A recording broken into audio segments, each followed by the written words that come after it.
Hi there, this is your friend Anna, and the question that I've been getting the most from all of my friends is, what are we wearing? This age-old question isn't just about choosing an outfit, it's about choosing how we present ourselves to the world.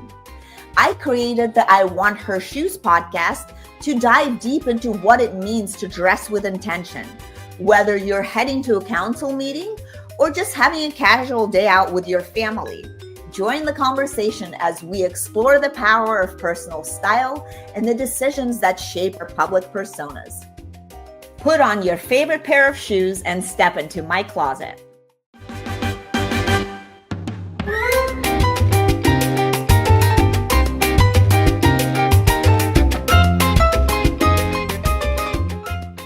Welcome to another episode of I Want Her Shoes podcast, where we explore the journeys of remarkable women shaping our world through style and leadership. I'm Anna, your host, and today I'm excited to take you on a journey into urban development and philanthropy with today's guest. Joining us today is Meg Daly, a seasoned leader whose extensive career spans 3 decades across sales, marketing, and impactful urban innovation. Meg is a powerhouse behind the Underline. I'm sure a lot of you walked it already, and it's really awesome. And the groundbreaking project transforming Miami's underutilized land into vibrant public spaces. If you guys are not aware, go check it out. And Meg is also the creative mind behind the Sneakers Ball, an event that mixes fashion, fun, and philanthropy. And I had a pleasure of attending last year, and it was such a blast. It's such a great event.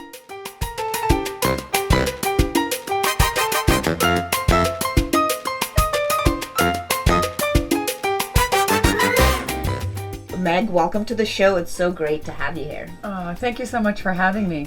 And I could hang out in your closet for a very long time. I'm not sure I would have enough dresses to go with these shoes, but I could try. Well, I feel like it's just if you have such a good shoe, you don't even the outfit. You don't need a dress. Yeah, exactly. Yeah.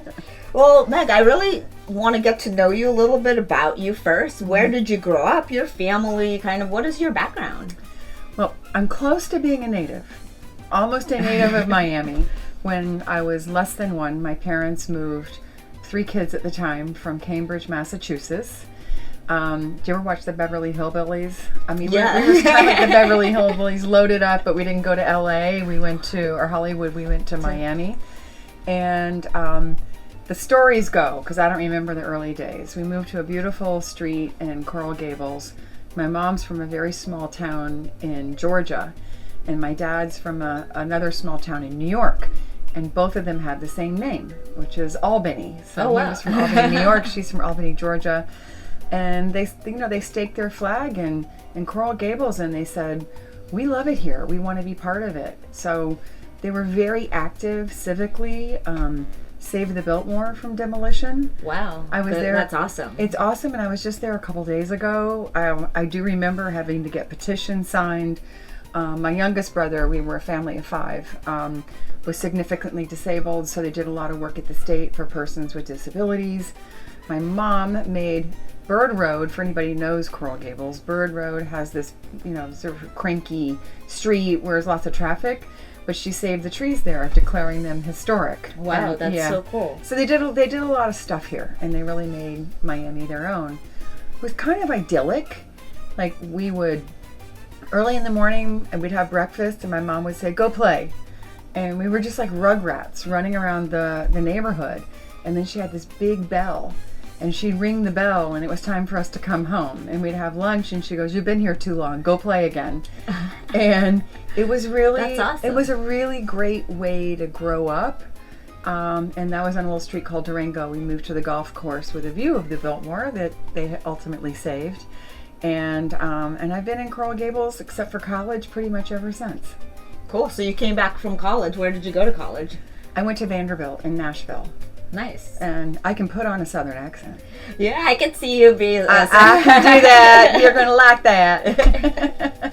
But no, that's a really great background. Thank you for sharing it. It looks like you definitely have that, philanthropy and, urban development in your blood. So I'm not surprised that you are, the person that's behind the Underline and that whole project.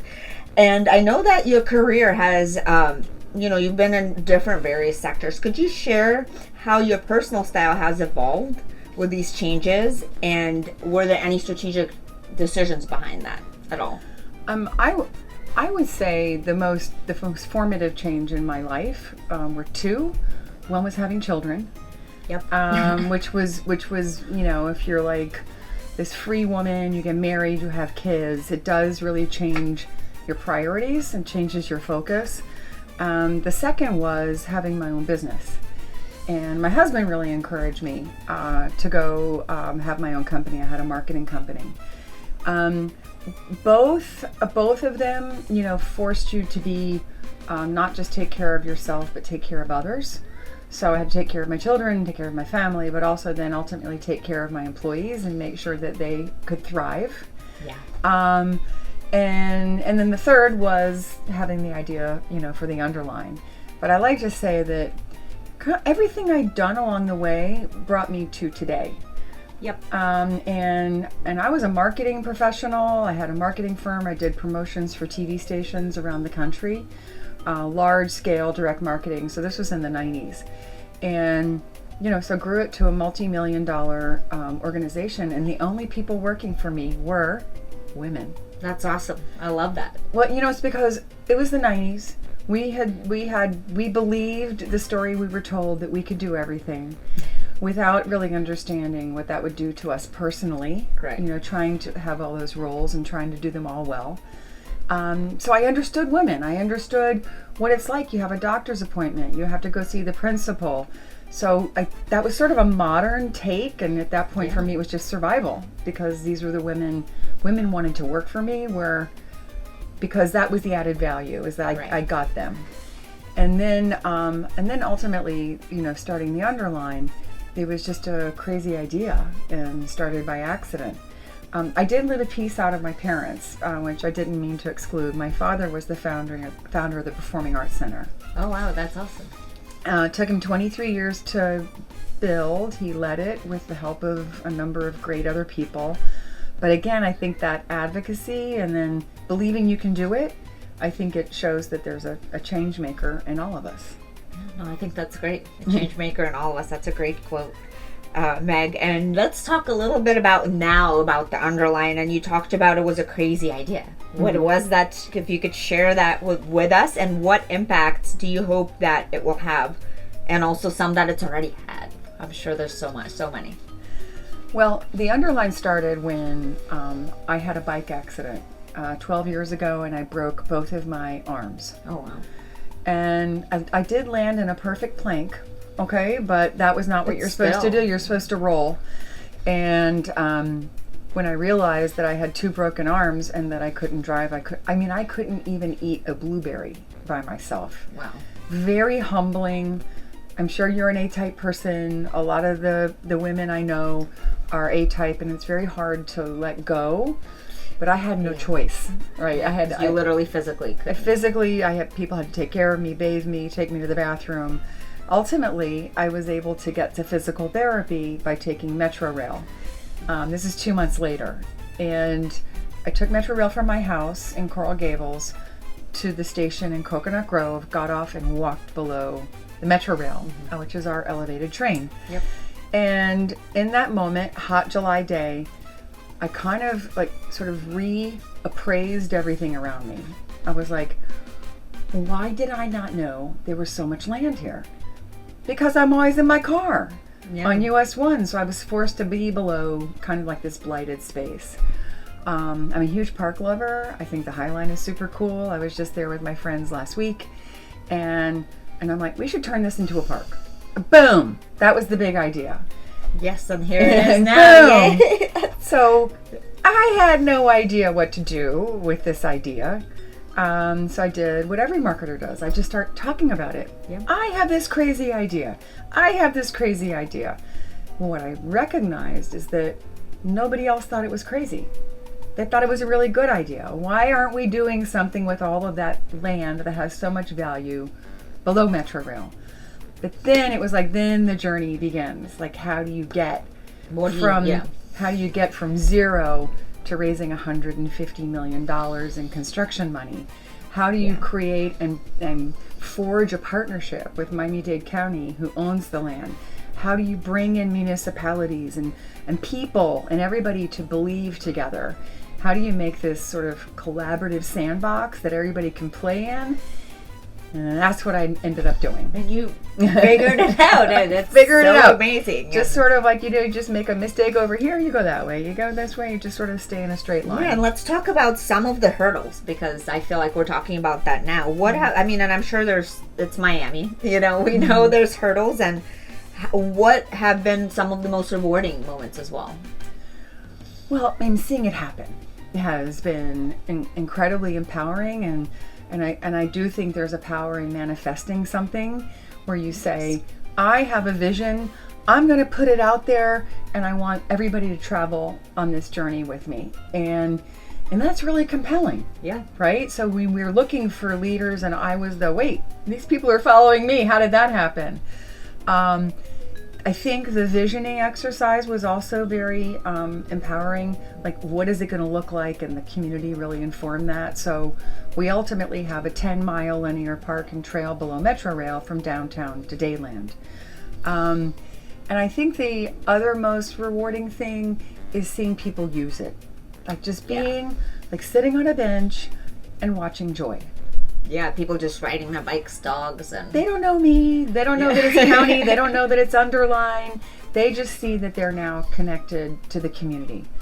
In terms of challenges, one of the greatest challenges I had was my father died about 4 years into the project. It was not expected. And it was like the first time in my life that I really dealt with my dad as a peer.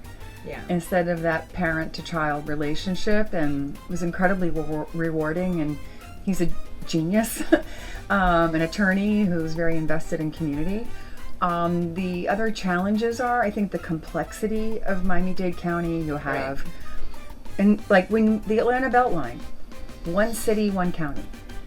New York City's High Line, one city, one county. How many counties did you deal with here? The Underline is one county, but over 30 municipalities, and within the county, 13 districts. So we go through 2 county districts, we connect to 4 municipalities, and our funding is federal, state, county, and municipal, and private. So that's complicated. It is, yeah. Because trying to get people to understand that their contribution to this place has countywide impact, right? And so it doesn't, because we're connected to transit, if you're near Metro Rail, you can be on the Underline. Doesn't matter if you live in Hialeah, Opelika, Brownsville, Overtown, or sort of like, or coming from the airport, or from, not Homestead, but down by Pinecrest. Yeah. So it gives us that accessibility that a lot of parks and a lot of these projects don't. Yeah. No, that's brilliant. So, that's awesome. Congratulations. Again, by accident.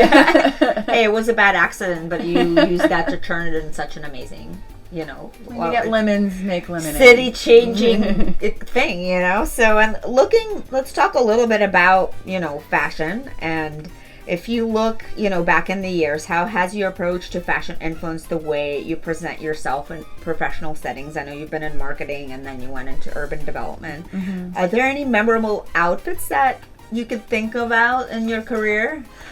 Well, I would say that my style is pragmatic.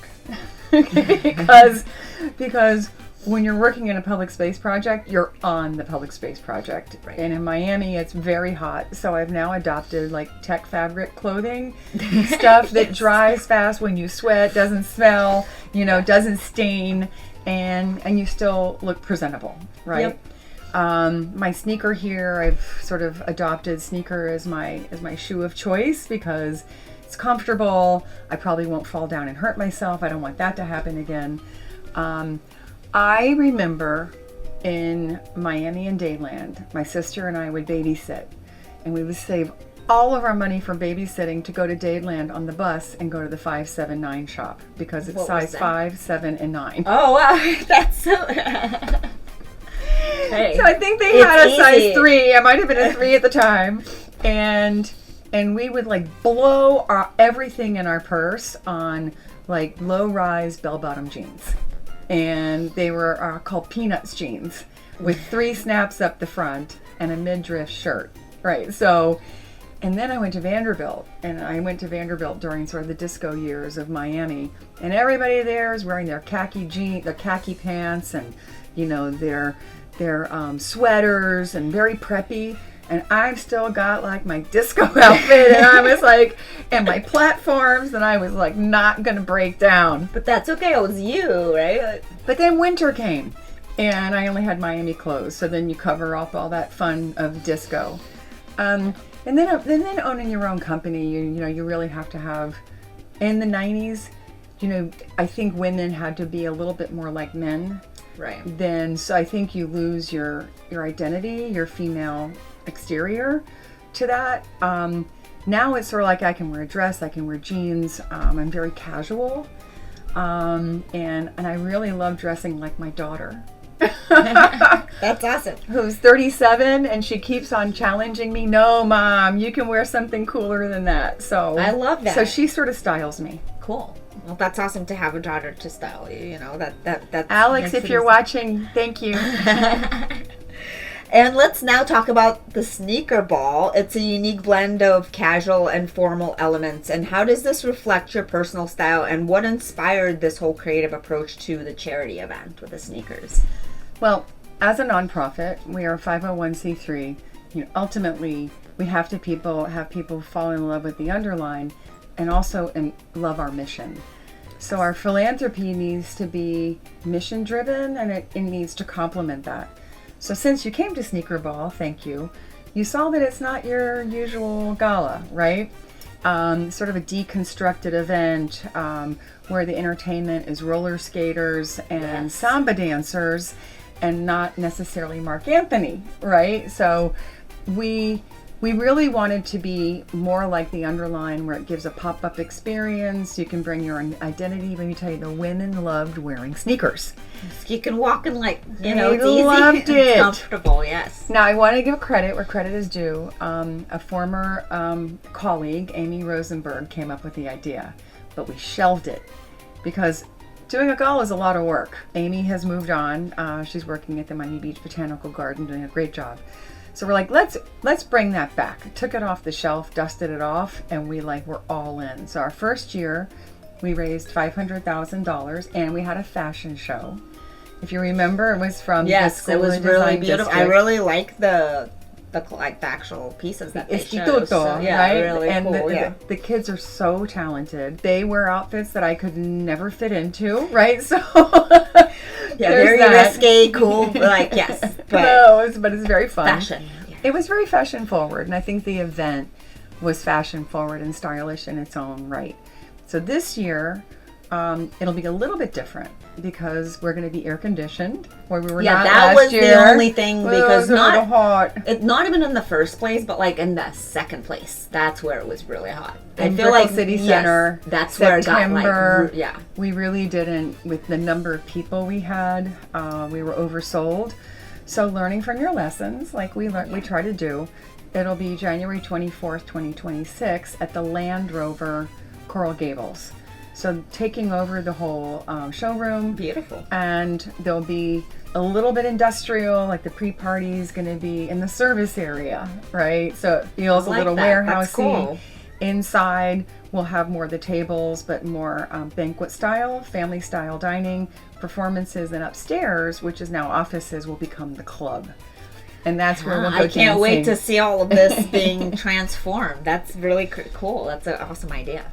It should be a lot of fun. Last year we netted around $500,000, which was double what we were hoping we would do. Amazing. A lot of times these parties don't make money. Yeah, I mean, for sure. There's definitely times when that happens, right? Yeah, so we're pushing for more this year. We hope to raise $750,000. Cool. Well, you're going to raise $1 million. You have to go to $1 million because you got to pay the bills for all the talent and food. Yes. And the drink. You'll definitely get more, especially now that people know about it, and they had a great experience. And we have more capacity. So our capacity last year was 250. We have room for 500 people. Beautiful. People. And dollars. We have room for 500. Yeah, $1 million. $1 million, exactly. Yes. And looking ahead, what are some new initiatives of Project Underline that you're most excited about, aside from the sneakers ball, if there's Sure. anything happening? Well, we have all of phase 3, which is 7 miles long. Just to give a little bit of context, we've had a half a mile open in Brickell for 4 years. We just opened the second phase, which is 2.25 miles long, and that's been open for a year. We have 2 million visitors. Wow, that's annually. so cool. It's That's awesome. kind of overwhelming, and we never close. We're open 24 hours a day. The remaining 7 miles, 7.5, are under construction now. Mm-hmm. I'm excited about everything that's coming in that area, but 2 things I'm probably most excited about. The first is microforests. Oh yes, I love that kind of thing. Yeah, that's so cool. And we are the first in the Southeast to bring microforest to the urban core.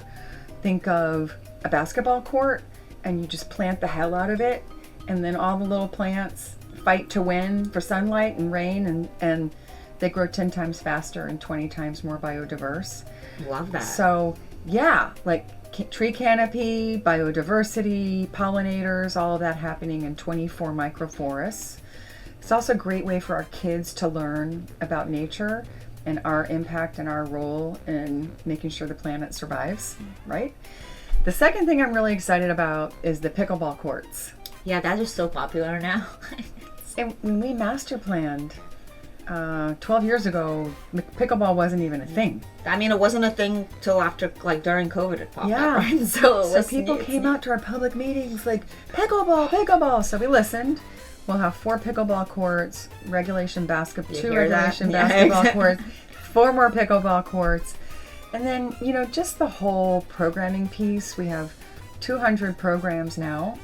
We'll have 1,000 Wow. when we're fully built out. Well, So, when you have so much, space, then that makes 120 sense. acres, Yeah. right? Got to keep it activated. Mm-hmm. And we're curating food experiences Cool. on the Underline. Very authentic to Miami.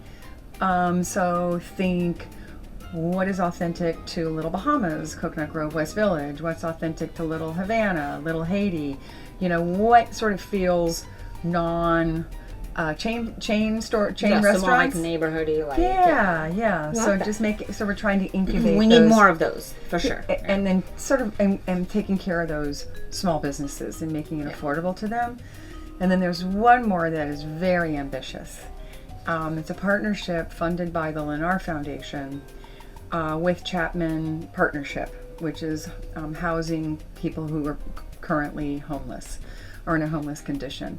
So those coming out of that situation will be trained as paid apprentices on the Underline to be able to work with our native plants, which is a specialized way of landscaping and maintenance, and giving them a job. That's when they awesome. graduate through the program. So it's an upskilling program too. Yeah, that's really exciting. No, congratulations on all these amazing initiatives. And very that are different, Yeah, each it is one of very them. different. Yeah. Oh, there's one more. Yes. No, go ahead. There's an art installation, which I'm Of course, really there's art. Yes. excited about. Now, when we started this project, people say, you have to put art on those columns. It's a canvas for art. And I'm like, of course it is. It makes so much sense. But that was like a hard no, because nothing is allowed on those columns. Oh, wow, because you really? have to be able to see the cracks and fissures in the columns, right?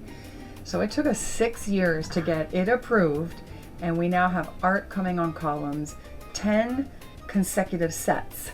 So 20 columns. So that's 500 linear feet long. No, I'm sorry, 1,000 linear feet long. Wow, that's so cool. Huge, done by an artist named Alex Arrechera, who is internationally recognized, but an Afro-Cuban artist, and he is very, very talented. So that'll be coming between 27th and 24th by the Daily Bread. Amazing. Well, thanks for sharing those. Yeah, that's definitely something not to miss. And lastly, Meg, I know that you've really involved in a lot of different things. And how do you balance everything, between the work that you're doing with the Underline, the family, everything else? I am notorious for falling asleep at 9:30. I go to bed at like 8:30 because my kids get up so early. I mean, it's like a family joke. There she goes. I don't know how I stayed away for sneaker ball, because I think we Yeah, went that until went till 11. I was you're like, like, so oh my god, I'm gonna make it. I literally Espresso martinis. get up. I have my café con leche in the morning. I go out the door. I do a big walk, and then go back, and then have an early bird dinner, and by 9 o'clock I'm in bed. Yeah. It's very unsexy.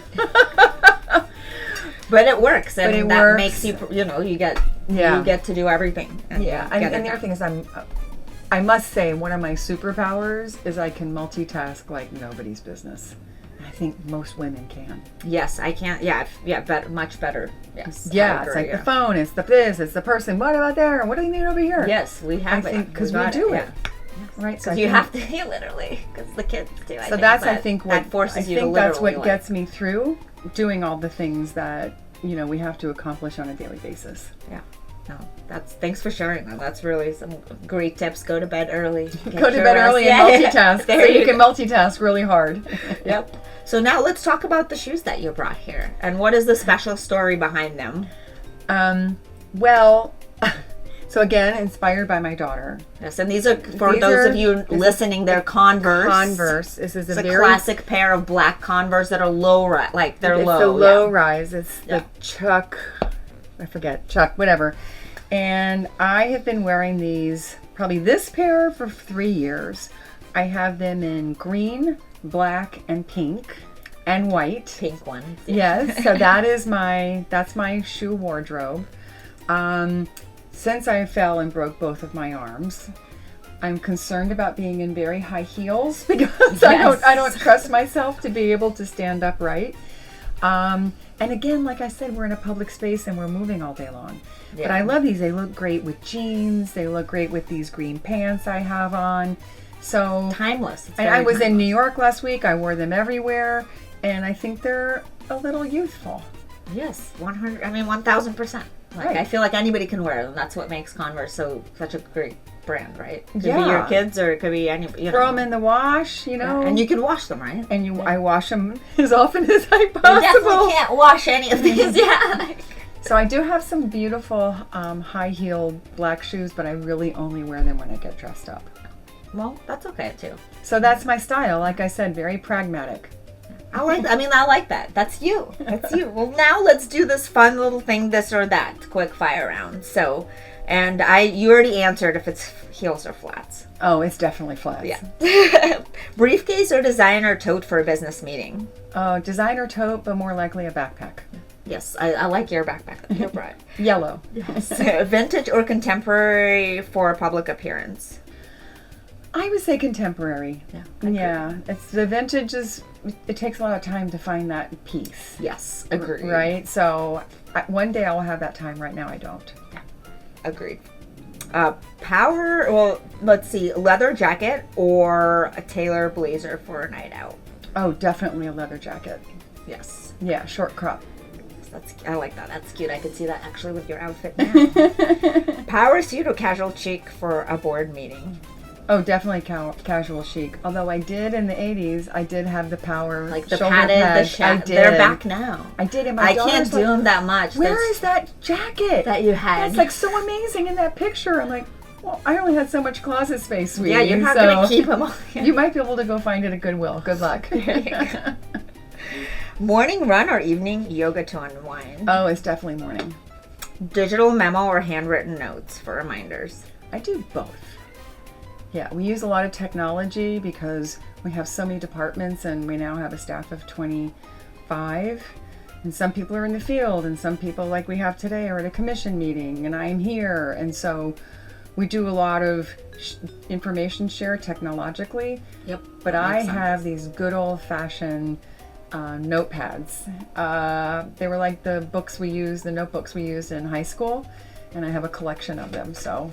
Love it. So, yeah, I have a notebook too. I feel like it's nice to write something down. Just gotta write it down, and I still read the paper. Yeah. But I also do the electronic version. Yeah. Just to make sure. Right? I'm a paper and transition person. Yeah, I have not seen a paper for so long. I guess I could have brought mine. I know, yes. Online shopping or in-store experience for a wardrobe refresh? It's online.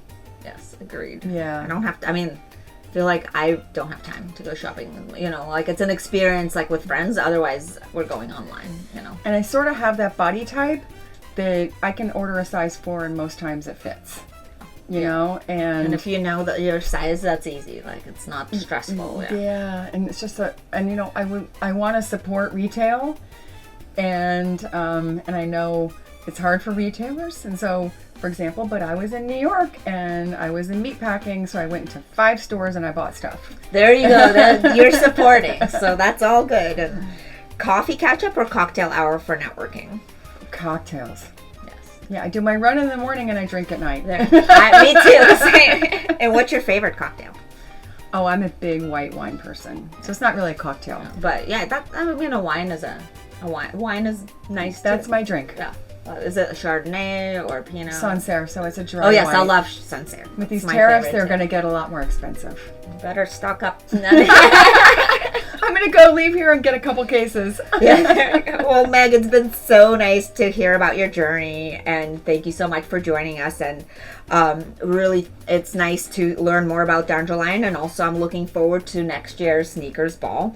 And your work not only benefits the city, but also builds a sense of community, which is, I feel like, it's just such an important connection among the city of Miami and its residents. And thank you so much for making that. Thank you for having me. Thank you, Meg. Thank it's so you nice for to get helping to know me you. share my story with your community. Of course. Thank you. All right. And for those of you listening, thank you so much for tuning in. And remember, fashion isn't just about what you wear. It's also about the community you build and the impact that you make. And don't forget to follow and subscribe on your favorite podcast platform, and also watch on YouTube, and stay tuned for your next episode. Thank you. Bye. Bye.